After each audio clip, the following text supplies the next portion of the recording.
Межгалактический дворец – звездец независимости. Пока Островецкая АЭС барахлит, мы не сможем использовать наш антисанкционный луч-разрушитель. Киберпартизаны уже и туда залезли. Надо с ними разобраться. Стрельнуть им прямо в лоб и по яйцам. Карпенков, вы через интернет в них будете стрелять? Можно уже выключить режим тайного совещания.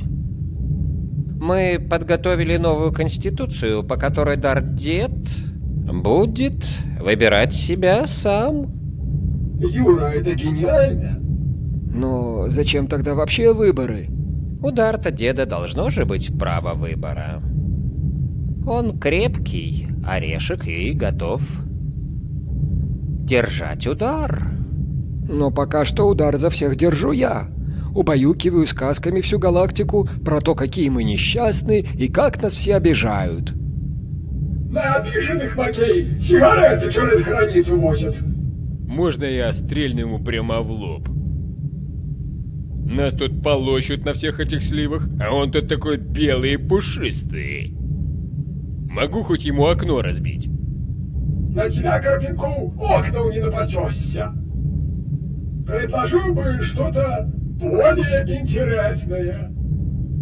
Назначьте меня министром здравоохранения.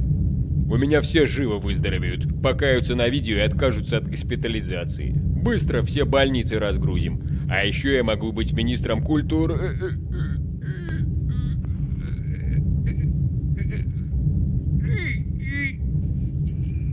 Может, ты еще и меня заменишь? Карпенков переволновался. Вспомнил, что за коммуналку не заплатил.